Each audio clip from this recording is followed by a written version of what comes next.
Bismillahirrahmanirrahim. Assalamualaikum warahmatullahi wabarakatuh. Alhamdulillahirabbil alamin wa bihi nasta'inu ala umuri dunya waddin. Wassalatu wassalamu ala asyrafil anbiya'i wal mursalin sayyidina wa maulana Muhammadin wa ala alihi washabbihi ajma'in, amma ba'du. Yang terhormat Bapak Mutamam selaku dosen pengampu mata kuliah TGM kelas C. Perkenalkan, nama saya Imam Bahrudin, NIM 2119088. Di sini saya akan mengambil bab 3 mengenai kepuasan pelanggan. Kepuasan pelanggan merupakan muara dari bisnis MMT.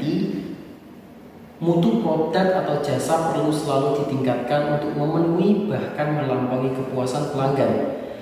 Kegagalan memenuhi kepuasan pelanggan atau klien berarti kegagalan penerapan MMT.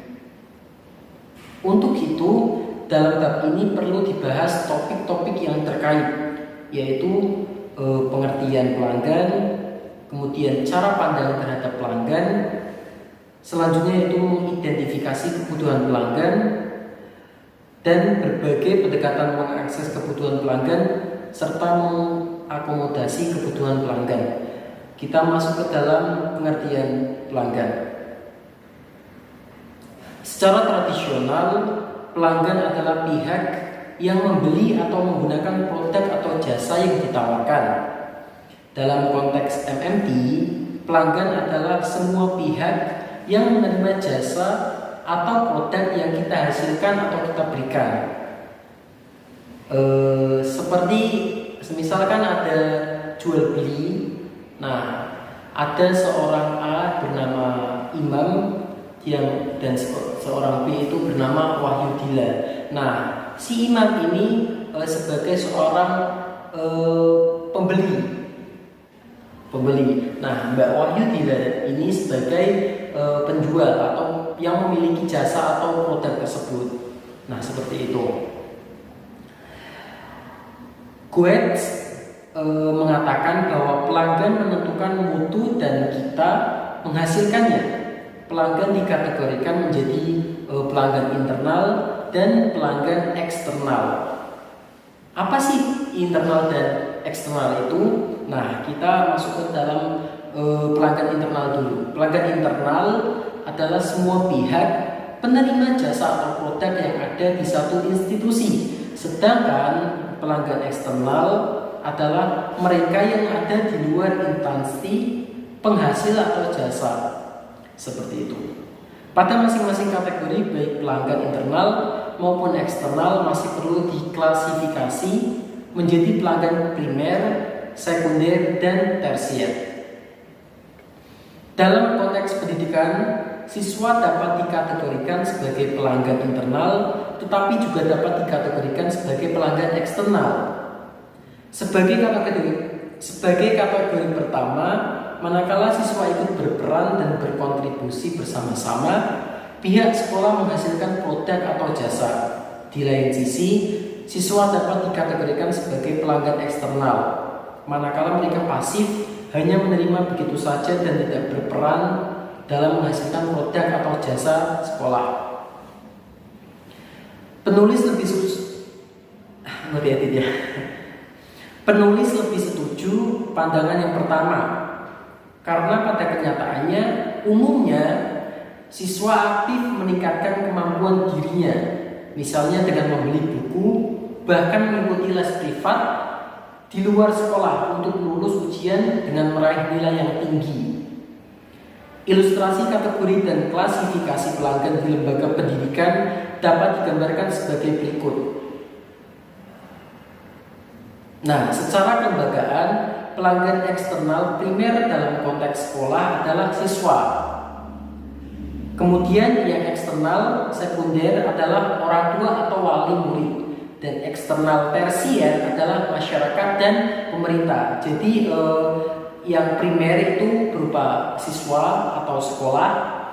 Kemudian yang eksternal atau sekunder berupa orang tua atau wali murid. Kemudian yang ketiga yaitu tersier berupa masyarakat dan pemerintah. Bertolak dari penjelasan pengertian pelanggan di awal bab tadi, pelanggan adalah semua pihak yang menerima produk atau jasa yang dihasilkan. Maka secara individual sebagai guru di sekolah, pelanggan internal primer adalah siswa, pelanggan internal sekunder adalah kepala sekolah dan staf tata usaha. Kemudian pelanggan internal tersier dapat jadi satpam, bisa jadi penata taman, rumah tangga dan pihak lain yang mendukung sarana prasarana sekolah.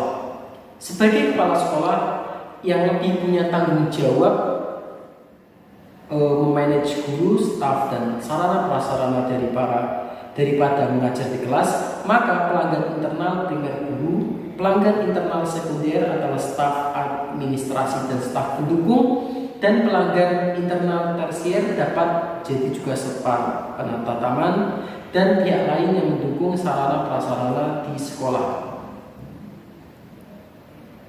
Terminologi pelanggan di satuan pendidikan atau sekolah, khususnya siswa, yang tidak hanya sekedar terlibat transaksi jual beli sebagaimana terjadi di toko atau pasar, tetapi siswa yang disertai dengan semangat meningkatkan diri dalam ranah pengetahuan, keterampilan, dan sikap.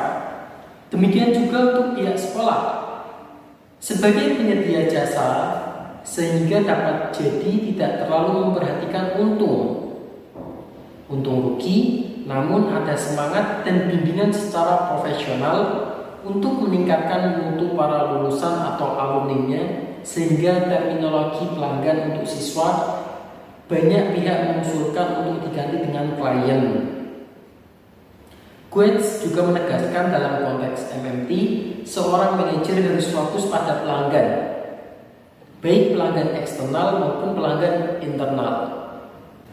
Lanjut, lebih baik perlu dimaknai bahwa kepuasan lebih lanjut dari deskripsi di atas ialah cakupan dan deskripsi T dalam TKM bab 1. Nah, setiap orang di organisasi perlu diperluas maknanya, yaitu pihak dalam maupun luar organisasi, sehingga pelanggan yang satu menjadi pemasok bagi pelanggan yang lain dari organisasi. Berikut perbandingan pandangan organisasi yang konvensional dan kontemporer. Ada pemasok, ada penadah, kayak jual beli di pasar itu. Kita lanjut lagi, yaitu nomor 2, yaitu cara pandang perlakuan pelanggan. Seperti yang sudah saya paparkan tadi, salah satu tantangan terberat dalam melaksanakan MMT adalah komitmen pimpinan puncak dan pimpinan menengah untuk mendelegasikan sebagian peran dan tanggung jawab mereka. Hal ini tidak mudah karena cara pandang umumnya pimpinan tersebut merasa akan kehilangan sebagian kekuasaan mereka. Dalam manajemen MMT harus dihindari one man atau woman show. Perlu ada pendelegasian sebagai wujud dari manajemen partisipatif yang merupakan salah satu nilai penting dalam MMT. Pimpinan umumnya tidak menyadari bahwa pendelegasian dengan rincian yang jelas dan fasilitas yang memadai akan menjadi pemberdayaan bagi penerima delegasi, dan keberhasilan pelaksanaan tugas tersebut akan menumbuhkan kepuasan, kepercayaan diri. Yang lebih esensial adalah berupa pengakuan terhadap yang menerima delegasi. Nah, ini dapat ditarik kesimpulan bahwasanya apabila ada institusi ingin menghasilkan sesuatu produk atau jasa yang bagus, yang berkualitas, maka dari kepala sekolah, staf, guru, dan lain sebagainya itu harus bekerja sama untuk saling membantu, bergotong royong, musyawarah, membangun sekolah atau institusi yang sesuai dengan tujuan. Seperti itu. Kemudian untuk dapat melaksanakan prinsip ini, pemimpin puncak dan menengah perlu merubah paradigma atau struktur organisasi terbaik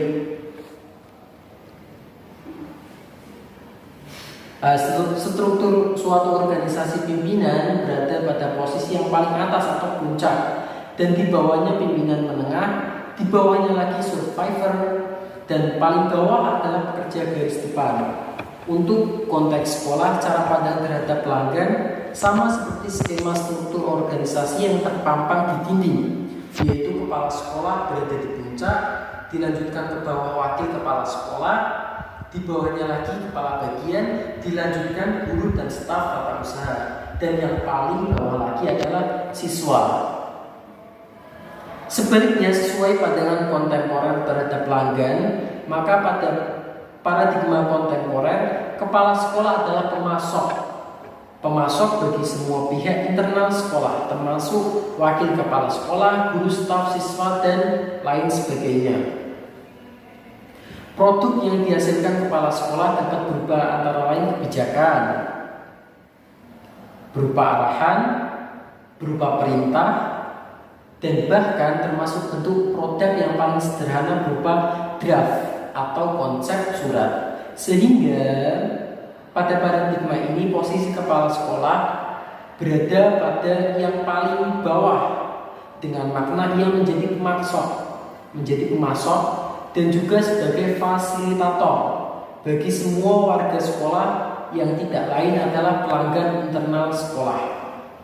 Demikian wakil kepala sekolah adalah pemasok bagi ketua bagian. Guru dan staf dan selanjutnya guru dan staf pada lapis di atasnya adalah pemasok bagi pelanggan internal primer, yaitu siswa. Kemudian yang nomor 3 yaitu mengidentifikasi kebutuhan pelanggan. Sebagaimana dijelaskan sebelumnya bahwa institusi mempunyai pelanggan eksternal dan pelanggan internal. Masing-masing pelanggan ini mempunyai kebutuhan yang berbeda satu dengan yang lainnya.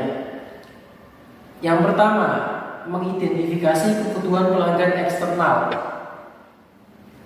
Pelanggan eksternal bidang pendidikan, khususnya satuan pendidikan, adalah siswa, orang tua, satuan pendidikan lanjutan yang lebih tinggi, masyarakat pengguna lulusan atau dunia usaha atau dunia industri, dan pemerintah. Kebutuhan siswa dan orang tua umumnya adalah bagaimana mereka setelah lulus dapat bekerja atau melanjutkan ke jenjang pendidikan yang lebih tinggi. Semua kebutuhan pelanggan ini harus dibuktikan bahwa lulusan mempunyai kompetensi untuk dapat bekerja dan atau melanjutkan studi ke jenjang pendidikan yang lebih tinggi dengan baik tentunya. Kemudian kebutuhan pelanggan ini harus terakomodasi dalam kurikulum di satuan pendidikan. Nah, dalam mengidentifikasi kebutuhan pelanggan, maka perlu mengumpulkan informasi dari mereka. Untuk hal ini, siswa lebih tepat dikategorikan sebagai pelanggan internal karena mereka ikut aktif berpartisipasi untuk mencapai kompetensi lulusan yang dipersyaratkan, bahkan untuk dapat diterima di jenjang satuan pendidikan yang lebih tinggi. Untuk itu, pelanggan eksternal primer dimulai dari orang tua, terutama satuan pendidikan di jenjang pendidikan dasar. Untuk jenjang menengah dan tinggi, pelanggan eksternal primernya adalah perguruan tinggi dan DU atau DI. Nah, informasi dari orang tua dapat diperoleh melalui angket, melalui pertemuan khusus atau komite sekolah yang merupakan mitra kerja sekolah. Nah, pengumpulan informasi-informasi itu dapat dilakukan melalui yang pertama seminar, yang kedua workshop, kemudian FGD. Nah, sedangkan informasi dari perguruan tinggi diperoleh melalui studi pelacakan seperti itu. Kemudian mengidentifikasi kebutuhan pelanggan internal. Kalau tadi eksternal, kita masuk ke internal. Ya, betul sekali. Yang pertama yaitu pelanggan internal primer dalam satuan pendidikan adalah siswa. Sedang yang sekunder adalah staf karyawan atau tata usaha, teknisi, pustakawan, dan staf lain sebagainya. Secara formal, lulusan satuan pendidikan tingkat dasar tidak dibenarkan bekerja karena belum memenuhi usia minimal bekerja. Nah, dalam sistem pendidikan kita bicara masalah tingkat pendidikan ya. Yang pertama kan sekolah dasar. Biasanya kalau sekolah dasar itu ada minimal umur berapa anak tersebut bisa masuk ke dalam SD, sekolah dasar, maupun SMP, SMA, dan kuliah. Seperti itu. Biasanya kalau SD di desa saya sendiri itu minimal umur 6 tahun atau 7 tahun ya. 7 tahun. Ya, seperti itu.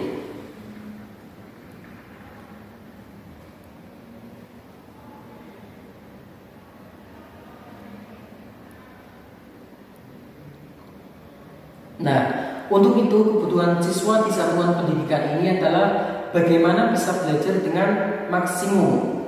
Utamanya guru, kepala sekolah, dan staf perlu berupaya dengan segala daya disertai dengan rasa simpati dan empati untuk mencapai efektivitas pembelajaran.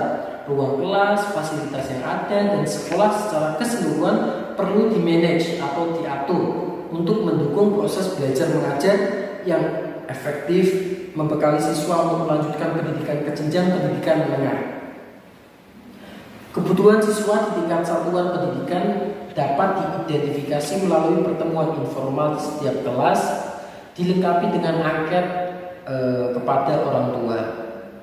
Selanjutnya, sejalan dengan pandangan kontemporer terhadap pelanggan dan pemasok, maka guru, staf, atau karyawan merupakan pelanggan dari dan sekaligus pemasok kepala sekolah.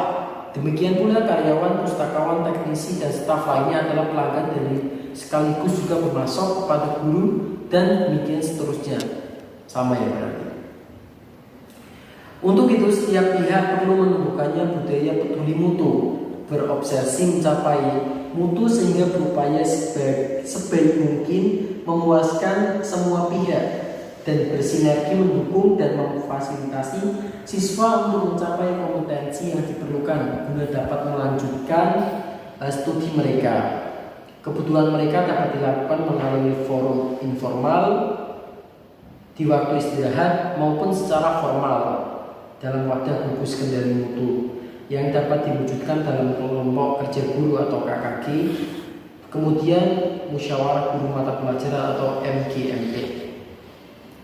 Kemudian nomor 3 yaitu berbagai pendekatan mengakses kebutuhan guru.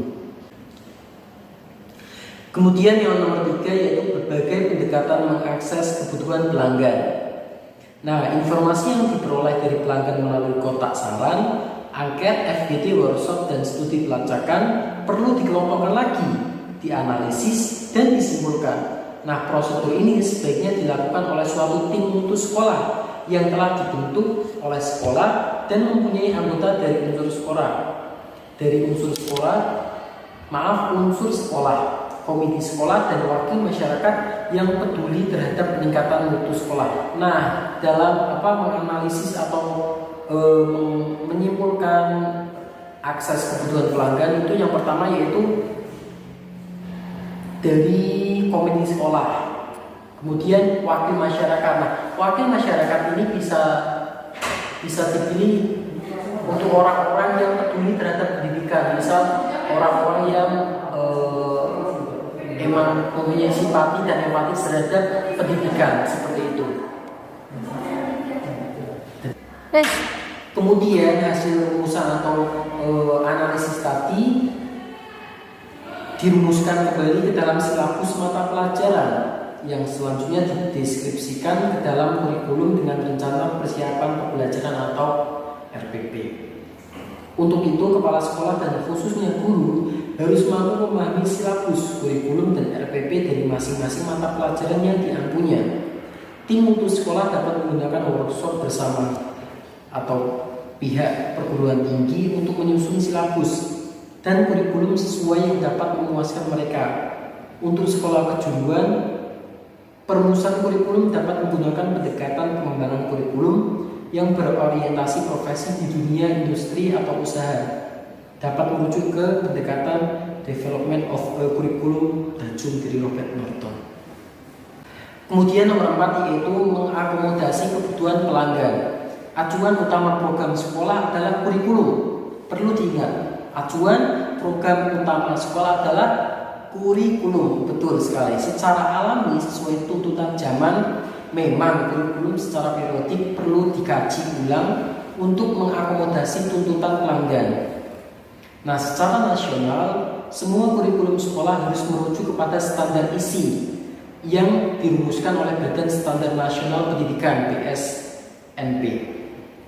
Dalam konteks desentralisasi pendidikan yang teraktualisasikan dalam manajemen berbasis sekolah atau MBS, maka sekolah mempunyai otonomi untuk melaksanakan penyelenggaraan program sekolah. Lebih dari itu, sekolah dianjurkan mempunyai program unggulan yang mengakomodasi potensi lokal. Keseluruhan program sekolah bermuara untuk mengantar siswa mencapai kompetensi yang distandarkan secara nasional dan kompetensi lokal sesuai muatan lokal yang ada di kurikulum sekolah. Kemudian masukan pelanggan, khususnya pelanggan eksternal, perlu dipilah-pilih merujuk ke acuan nasional yang tertuang dalam Peraturan Pemerintah Nomor 19 Tahun 2005 tentang Standar Nasional Pendidikan yang merupakan kriteria standar minimal yang harus dicapai bahkan diupayakan dilampaui yang berlaku di seluruh wilayah hukum negara kesatuan Republik Indonesia. Ada 8 standar. Yang pertama yaitu SKI atau standar kompetensi lulusan, kemudian SKL. Kemudian nomor 2 yaitu standar isi. Yang ketiga yaitu standar proses. Yang keempat standar pendidik. Yang kelima standar sarana dan prasarana. Yang keenam standar pengelolaan. Yang ketujuh standar pembiayaan. Yang kedelapan standar penilaian. Nah, setelah dipilih ke dalam 8 SNP itu, masukan pelanggan perlu dicermati lagi adakah yang perlu diakomodasi dalam muatan lokal sekolah. Rincian masing-masing standar dari 8 standar tadi telah dirumuskan dalam Peraturan Menteri Pendidikan sehingga masukan pelanggan dapat lebih rinci dalam standar mana masukan pelanggan diakomodasi. Langkah selanjutnya dalam mengakomodasi masukan pelanggan adalah menuangkannya ke dalam program sekolah yang dirumuskan dalam Rencana Kerja Sekolah atau RKS. Untuk siklus waktunya yaitu 4 tahunan dan dirinci dalam program tahunan sekolah yang dikenal dengan Rencana Kerja dan Anggaran Sekolah atau RKAS.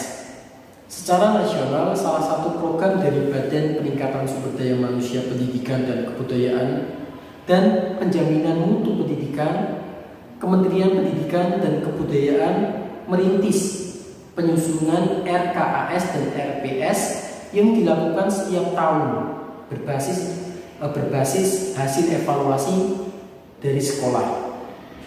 Kemudian pelaksanaan ETS di sekolah dilaksanakan di bawah koordinasi tim pengembangan sekolah yang keanggotaannya terdiri dari unsur sekolah seperti kepala sekolah, guru, staf, dan siswa. Kemudian komite sekolah dan pengawas sekolah. Di sekolah yang sudah bersertifikat ISO, ada tim pengendali mutu atau TPM. Untuk itu TPM dan TPS dapat mengakomodasi masukan pelanggan yang selanjutnya diartikulasikan ke dalam penyusunan RKAS dan RPS. Demikian bab 3 mengenai kepuasan pelanggan, maka dapat saya simpulkan bahwasanya kepuasan pelanggan dalam bidang pendidikan yaitu pelanggan sebagai seorang siswa dan sekolah atau kepala sekolah atau guru itu sebagai penyedia produk atau jasa. Maka sudah sepantasnya penyedia jasa atau produk itu memberikan value atau memberikan jasa seperti siapapun siswa yang masuk ke dalam sekolah itu, dia ketika udah keluar dari sekolah itu dia menjadi siswa yang berprestasi, mempunyai skill dan kompetensi yang dapat bermanfaat di lingkungan masyarakat sekitar, seperti itu. Nah, dikutip dari Gramedia Blog, pengertian kepuasan pelanggan yaitu membangun sebuah bisnis dengan jangka panjang untuk memberikan keuntungan dan keberhasilan yang merupakan suatu hal yang diharapkan para pengusaha. Namun ada beberapa faktor pendukung seperti modal, karyawan dengan skill terbaik, dan tentunya tak lepas dari konsumen atau pelanggan. Nah, kepuasan pelanggan sangat penting untuk membangun bisnis lebih maju, untuk meningkatkan keuntungan bagi perusahaan. Kali ini kita akan membahas secara detail kepuasan dan loyalitas pelanggan. Nah, menurut Jaslim Saladin, kepuasan pelanggan adalah perasaan senang atau kecewa seseorang yang berasal dari perbandingan antara kesannya terhadap kinerja atau hasil suatu produk dan harapan-harapannya. Nah, menurut Philip Kotler dan Kevin Lane Keller, kepuasan konsumen adalah perasaan senang atau kecewa seseorang yang muncul setelah membandingkan kinerja atau hasil produk yang dipikirkan terhadap kinerja yang diharapkan. Nah, ini dapat ditarik kesimpulan bahwasanya kepuasan itu berasal dari produk yang telah diberikan kepada pelanggan. Maka secara singkat, arti kepuasan pelanggan adalah suatu hal yang dicari atau dibutuhkan konsumen untuk memenuhi kebutuhan yang dibutuhkan seperti suatu barang atau jasa. Nah, mempunyai produk atau jasa yang terbaik, berkualitas, merupakan incaran pelanggan. Karena semakin baik kualitas produk atau jasa, akan berperan penting untuk menarik konsumen yang berpeluang berkemungkinan besar pelanggan akan percaya dengan membutuhkan perusahaan atau loyalitas. Nah, oleh sebab itu, kepuasan pelanggan hingga saat ini telah menjadi bagian integral dalam visi, misi, tujuan, position statement, dan berbagai hal lainnya dalam sebuah perusahaan yang dibahas secara lengkap pada buku Kepuasan Pelanggan, Konsep Pengukuran dan Strategi. Nah, dari sinilah kita mengenal yang disebut loyalitas pelanggan. Beberapa pengertian loyalitas pelanggan menurut para ahli, di antaranya yaitu komitmen yang dipegang secara mendalam untuk membeli atau mendukung kembali produk atau jasa yang disukai di masa depan meski pengaruh. Situasi dan usaha pemasaran berpotensi menyebabkan pelanggan beralih. Dalam pengertian lebih ringkas, loyalitas adalah komitmen konsumen terhadap suatu perusahaan untuk berlangganan produk, barang, atau jasa secara konsisten, secara berkelanjutan meskipun perusahaan mempunyai banyak persaingan. Namun, konsumen akan setia menjadi pelanggan perusahaan tersebut. Nah, seiring berkembangnya zaman dan teknologi tak luput dengan pembaruan produk terbaru atau update untuk melengkapi kebutuhan para pelanggan. Meskipun dalam bisnis ada istilah raja adalah yang utama, tapi tidak sepenuhnya seperti itu. Maksud kata ini adalah bagaimana usaha kita memuaskan kebutuhan konsumen, namun konsumen pun memberikan keuntungan pada kita. Jadi seperti ada timbal balik yang saling menguntungkan, seperti dalam sains itu simbiosis mutualisme. Kita lanjut ya. Sebagaimana saling menguntungkan dalam kedua belah pihak, tak ada yang dirugikan. Nah, perusahaan harus menjaga dan meningkatkan fungsi produk yang dibutuhkan saat ini seiring majunya perkembangan zaman. Salah satunya yaitu membuat inovasi produk baru dan membangun secara bertahap untuk meningkatkan kualitas produk dengan mengembangkan berbagai manfaat yang dibutuhkan. Sebab dari itu, perusahaan ikut serta berinovasi menjadi lebih baik dengan menawarkan produk dengan menekan biaya tanpa mengurangi kualitas. Karena semakin majunya perkembangan, semakin besar juga daya saing bisnisnya. Kemudian kita masuk ke faktor-faktor yang mempengaruhi kepuasan pelanggan. Nah, ada beberapa faktor. Yang pertama yaitu pelayanan. Pelayanan merupakan pilar utama yang bersifat jasa, yang bertujuan memelihara hubungan baik dan meningkatkan hubungan antara produsen dan pelanggan. Jadi pelayanan ini yaitu untuk memelihara hubungan baik dan meningkatkan hubungan antara produsen dengan pelanggan. Ada hal yang tak kalah penting dalam pelayanan. Apa itu? Yaitu untuk mendengarkan berbagai keluhan atau masukan pelanggan supaya memberi jalan keluar yang tertuju dan produk semakin baik dan diminati para pelanggan. Kemudian faktor yang kedua yaitu kualitas produk. Nah, setelah menampung masukan yang terbaik, kualitas produk sangat penting. Karena kualitas produk merupakan representasi atau ekspektasi konsumen dengan apa yang produsen buat. Beberapa hal agar kualitas produk dipercaya dengan memperhatikan kesesuaian yang dibutuhkan, rentan waktu daya tahan produk yang harus diperhatikan, kelebihan produk yang telah dibuat, dan keandalan suatu produk pembuatan akan mempengaruhi minat konsumen. Dari sinilah kepercayaan datang untuk tetap membeli produk produsen yang dibuat. Jadi kualitas produk ini dapat mempengaruhi itu ya, kepercayaan para pelanggan. Kemudian kita masuk ke dalam faktor yang ketiga yaitu harga. Patokan harga menjadi sangat penting di setiap bisnis.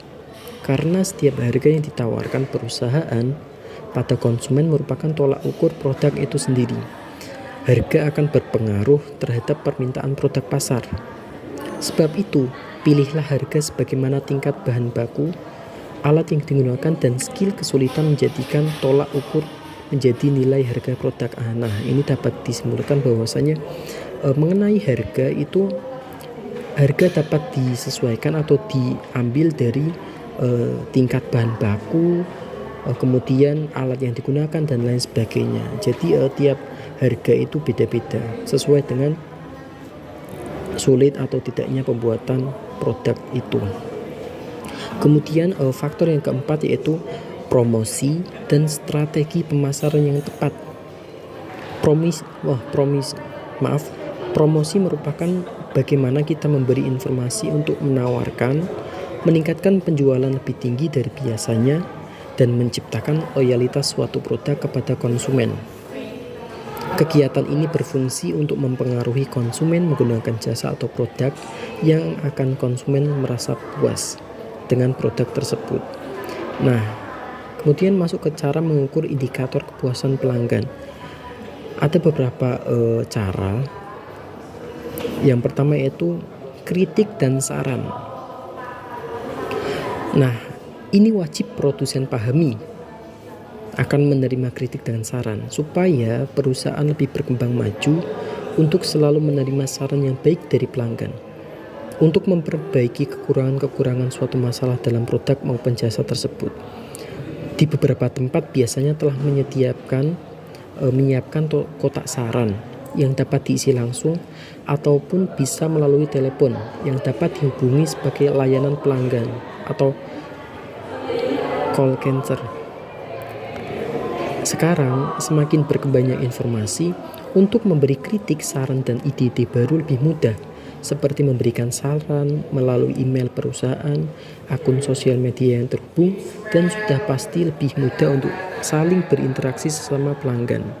Itulah enaknya digital ya, teknologi mempermudah kebutuhan manusia. Kemudian yang kedua yaitu melalui menyewa jasa ghost shopper.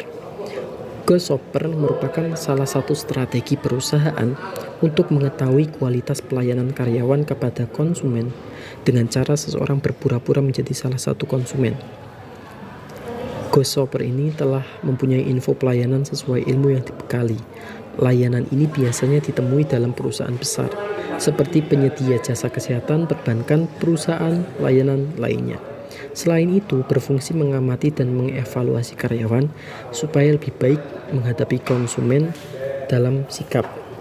Untuk mengevaluasi kinerja karyawan, ghost shopper dapat meningkatkan dan menjadikan tolak ukur bisnis. Kemudian, cara yang ketiga yaitu mencari tahu alasan pelanggan. Mungkin sebagian pebisnis pernah mendapati pelanggan yang loyal, namun beberapa saat ternyata mereka beralih ke perusahaan lain. Ada baiknya gunakan hal ini sebagai peluang untuk lebih mengetahui seberapa puas tingkat pelanggan yang tidak terpenuhi. Nah, dalam hal ini, cobalah perusahaan untuk menelpon atau berkomunikasi pada konsumen dan dapat memahami kebutuhan pelanggan supaya perusahaan dapat menyempurnakan kekurangan yang ada. Selalu jadikan evaluasi memperbaiki produk sehingga menjadi lebih baik dan menjangkau kembali para pelanggan. Nah, ini penting sih. Cara yang ketiga ini, tentunya kalau kita ingin mendapati produk yang disukai banyak pelanggan, tentunya kita harus melakukan penelitian, melakukan komunikasi terhadap pelanggan. Jadi pelanggan itu kan pasti ingin ini, ingin itu, ingin ini, ingin itu, dan lain sebagainya. Ada tuntutan lah, minimal kita sebagai produsen atau penyedia layanan produk atau jasa itu memberikan kebutuhan seperti itu sesuai dengan permintaan pelanggan. Kemudian cara yang keempat yaitu survei kepuasan pelanggan. Nah, ini yang seperti yang saya bilang tadi, kita harus melakukan penelitian atau survei langsung di lapangan seperti itu. Kemudian alasan mengapa perlu melakukan survei kepuasan pelanggan. Yang pertama yaitu untuk mengetahui kualitas produk. Nah, survei atau penelitian akan bermanfaat untuk mengenali bagaimana kualitas produk konsumen yang banyak diminati. Tidak hanya tentang kualitas, namun harga menjadikan tolak ukur yang penting terhadap konsumen. Karena biasanya konsumen lebih memilih produk yang berkualitas dengan harga yang terjangkau. Kemudian yang kedua yaitu evaluasi produk. Yang ketiga, mengetahui kemampuan pesaing. Kemudian langkah-langkah survei kepuasan pelanggan. Yang pertama yaitu kita harus menentukan target survei. Kemudian siapkan biaya survei. Yang ketiga, pilih metode survei. Nah, untuk pemilihan metode survei bisa melalui mengisi kuesioner, melalui riset grup, melalui survei langsung di lapangan. Kemudian melalui jadwal pelaksanaan survei, kemudian evaluasi dan analisa. Kemudian cara mengoptimalkan kepuasan pelanggan dalam buku bisnis proses mapping workbook untuk meningkatkan kepuasan pelanggan juga dapat Gramet temukan panduan yang dapat digunakan untuk mengusung bisnis yang kamu miliki. Ini ada bukunya, bisa kalian beli ya. Nah, beberapa tips cara untuk mempertahankan pelanggan. Yang pertama yaitu cepat tanggap.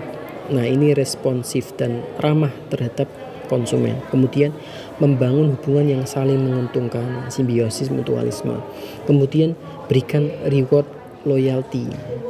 Kita memberikan hadiah atas loyalitas pelanggan kita. Kemudian yang keempat yaitu menangani keluhan pelanggan. Tentunya pelanggan itu kan satu orang dengan satu lainnya itu berbeda-beda. Makanya kita harus menangani dengan hati ke hati, mendengarkan keluhan apa yang ingin mereka mau. Kita dengan berusaha untuk bisa memenuhi keluhan pelanggan tersebut. Kemudian melatih pegawai untuk bersikap ramah. Ini penting sih. Nah, kesimpulan yang dapat kita ambil, kepuasan dan loyalitas pelanggan merupakan hal yang sangat penting bagi dunia bisnis karena ini akan terkait dengan bisnis-bisnis yang dijalani saat ini ataupun bisnis lainnya. Dengan memberikan kebutuhan terpenuhi, maka pelanggan akan merasa puas dengan apa yang diinginkannya.